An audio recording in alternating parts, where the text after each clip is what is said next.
Now that you've finished the basic setup of your school year within your Chalk account, you're ready to upload information into that school within the school year that you've created.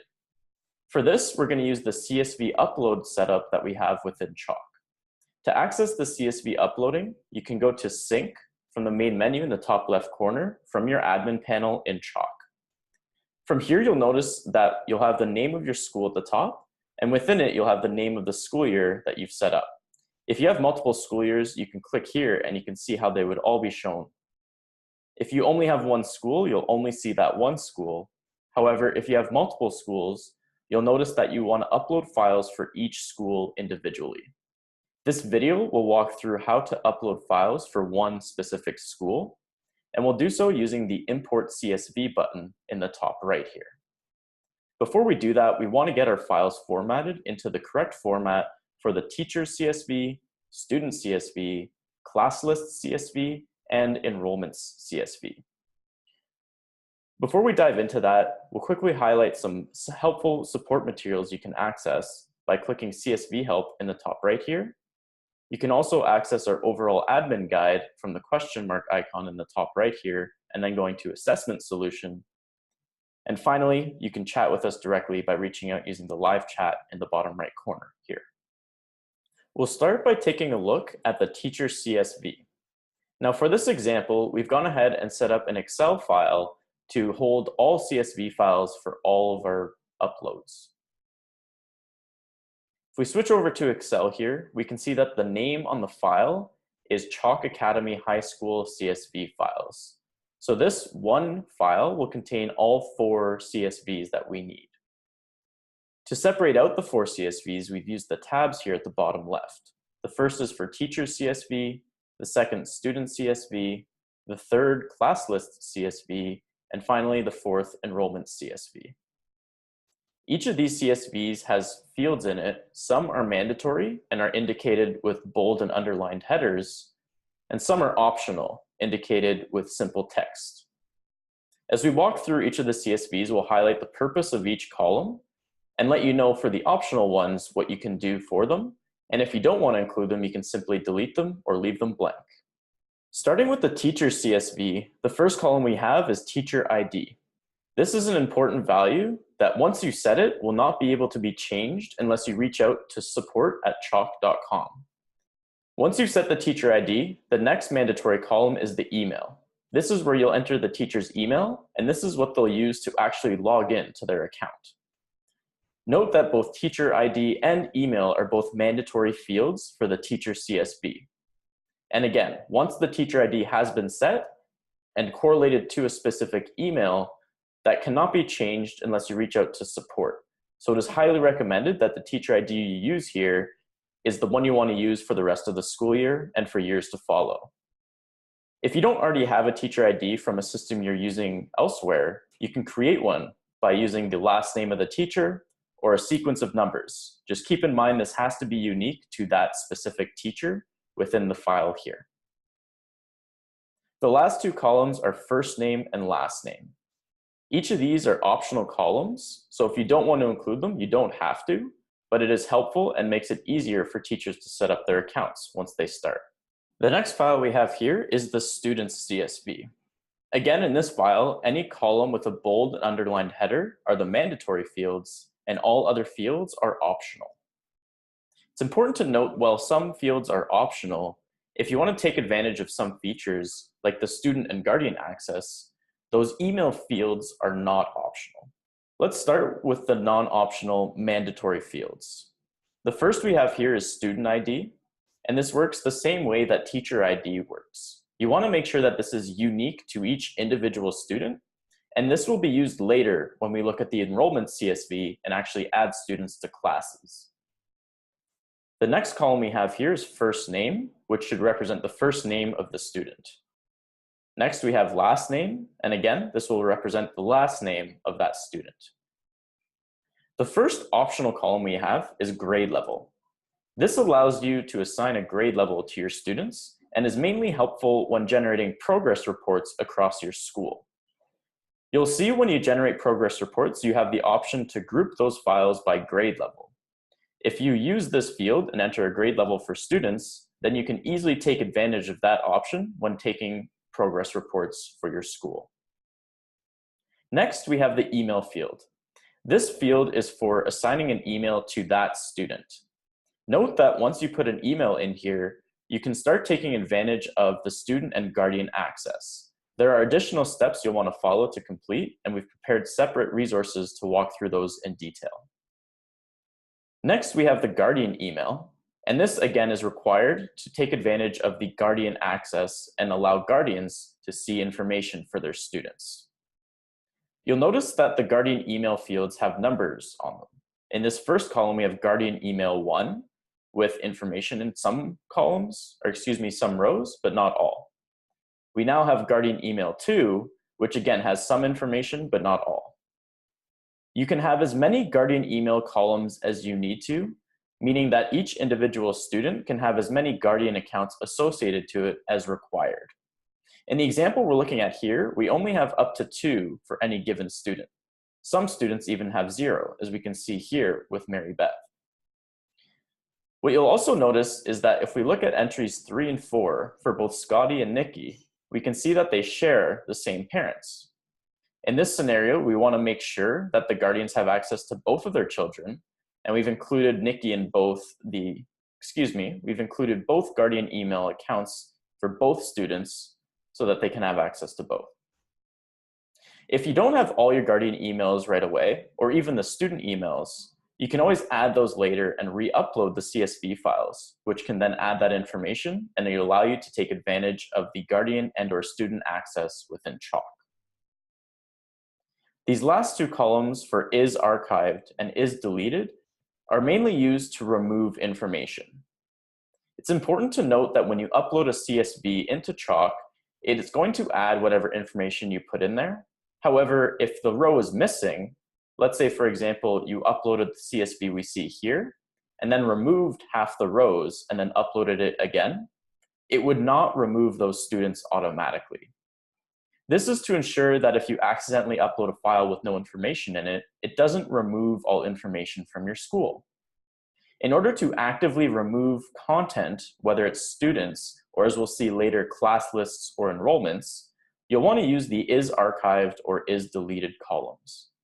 Archived is preferred because it allows you to recover that information easily if you need it later. To simply use this, you enter true into that column, and this will remove that student from the school. If you use the is deleted, that will permanently remove the student from the school, and you don't have the ability to recover that information. Again, we highly recommend using is archived and only putting true into this column if you know that you need to remove that student from the school. If you leave is archived or is deleted blank, then nothing will happen. Similarly, if you type false, nothing will happen. The next CSV we have to work with is our class list CSV. Let's start by going through the mandatory fields for the class list CSV. The first here is the class ID. This works in a similar way to both the student and teacher IDs and assigns an individual unique ID to a given class.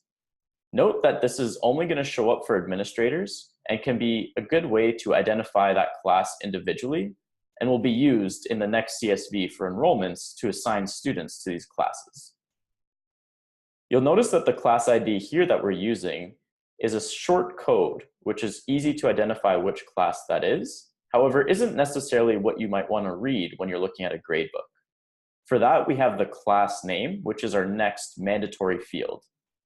The class name is what actually shows up on the teacher's gradebook, and this is what they'll see when they go to select a class to enter grades. It's important that this is a good reflection of what that class is and is easy for the teacher to read so that they can take full advantage of the gradebook and can easily identify their various classes. The next column we have here is teacher ID. Teacher ID should be what you used on the first CSV we were looking at earlier. If I quickly toggle back using the tabs at the bottom of my Excel spreadsheet here, I can see the teacher IDs here.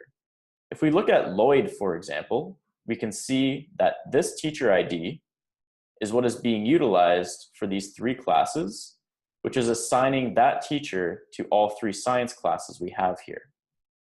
The next column we have here is subject ID. It is highly recommended you do not use subject ID. In most cases, this will not be required. There are some isolated cases which we've highlighted in our documents, which you can find online. And if you'd like to learn more about subject ID, we recommend you reach out to us using support@chalk.com. Reporting class can be helpful when generating progress reports for your school. In general, you may not want to use this initially. However, you can always come back later and add to this. In order to set a class as a reporting class, you would simply enter true into this column. This allows you to group progress reports by a specific class, similar to how using the grade level grouping allows you to group progress reports by a specific grade level. To learn more about how to use reporting class, we highly recommend taking a look at some of our online resources, as well as reaching out to us using support@chalk.com. Next, we have the term ID column.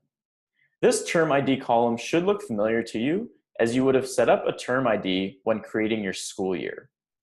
Within your school year, you can create multiple different term IDs, which can have a big impact on how grades are calculated for various classes.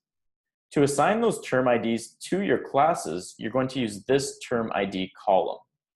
In the example we have here, we can see the first few classes are either in the fall term or in the spring term. Again, these would have been IDs that we set when we created our school year. If we quickly go back to Chalk, we can see where those would be by going into our school, going into our settings,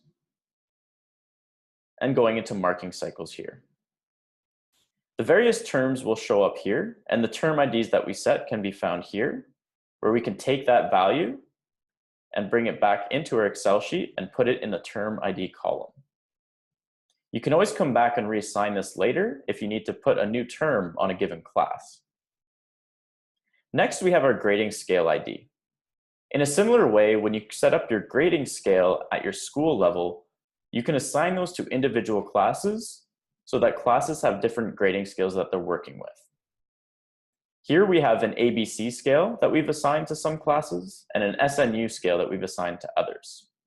Keep in mind that this is the ID that you would have created when you created your grading scale on the admin page. We've prepared separate resources to help guide through how to create grading scales.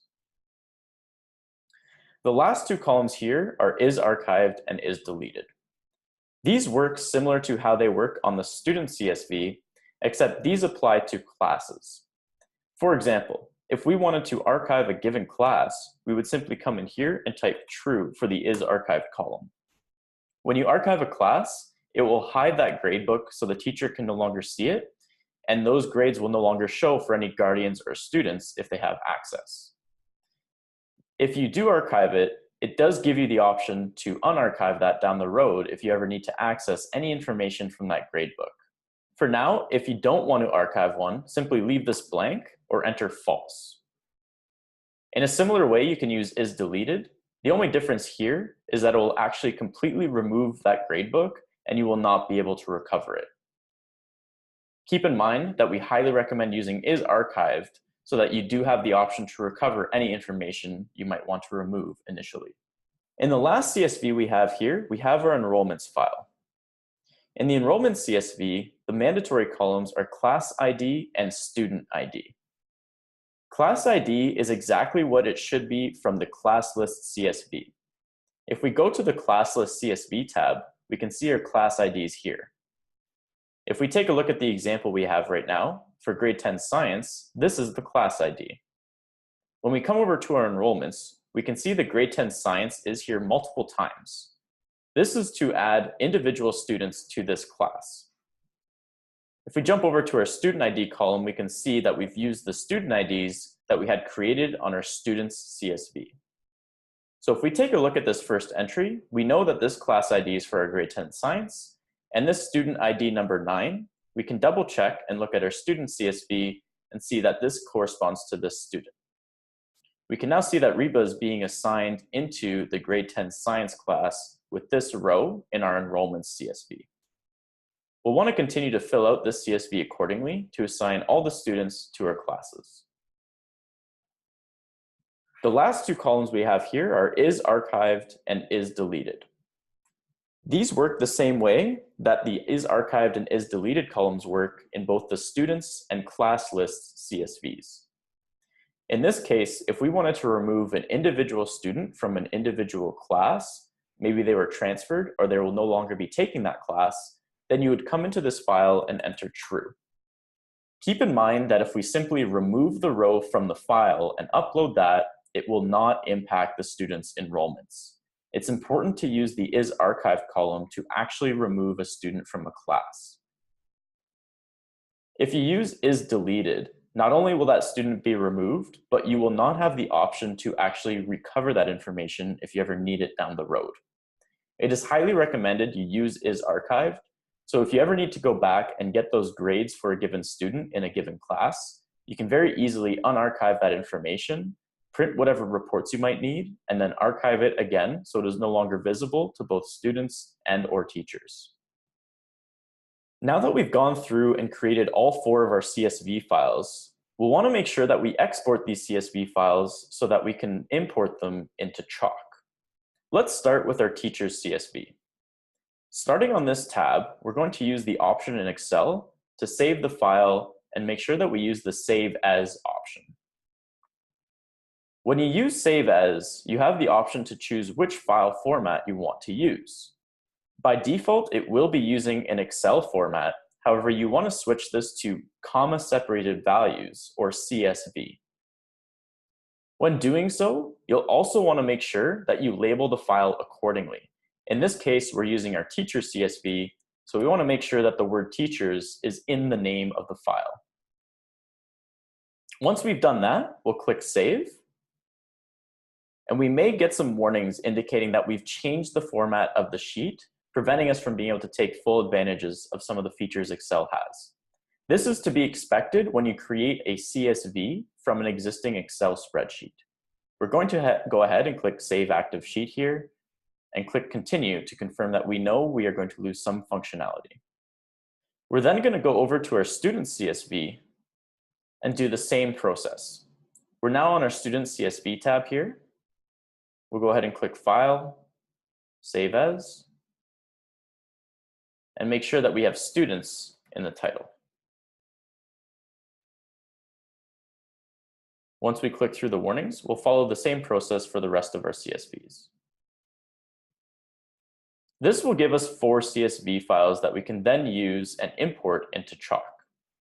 So from Chalk, we're going to click the Sync option on the left-hand side here. Go ahead and click Import CSV.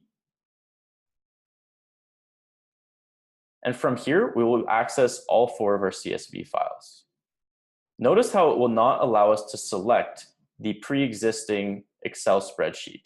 We can only select the CSV files that we generated.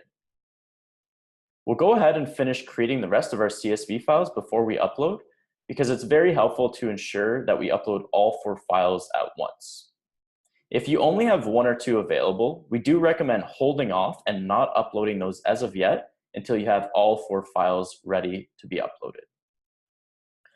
Now that we've finished creating all 4 of our CSVs, we're ready to upload all 4 of these at once into our school. We're going to go ahead and use the Import button in the top right next to our school name. And from here, we'll select all 4 CSV files. Notice how each CSV file has been named accordingly. Our teacher's CSV file has the name teachers in it, students has the students in it, class list CSV has the word class lists in it, and then finally our enrollments file has the word enrollments in it. It's very important that you label the files according to what their purpose is. If you do not include this information, it will not upload successfully, and you will need to rename the files before you upload. The other reason you want to make sure that you include all 4 files is when you add all 4 of these, teachers will receive a welcome email within the hour letting them know that their Chalk account is ready to be activated. It's very helpful that when the teachers receive that email, that all the other information is already been added. So once they do log in, they will be able to see all their classes with the students already enrolled, and won't be left waiting until the rest of the CSV files are added. Once you've selected all 4 files, go ahead and click Add or Open, whatever the option is showing for you here, and this will add all 4 files for you. Please give it time to upload all the files, and you'll be able to see the progress from the Chalk website to ensure that all the information has been uploaded successfully. For any errors or warnings that pop up on your account, you'll notice those within Chalk, and you'll be able to click the error or warning message, which will direct you to the correct file that needs to be updated to fix the error and or warning. Again, if you ever have any questions, we highly recommend you take advantage of the resources we have here under CSV Help. You can also see our overall admin guide under the question mark in the top right corner. And then finally, you can reach out to us directly using the live chat in the bottom right corner here, or email us at support@chalk.com.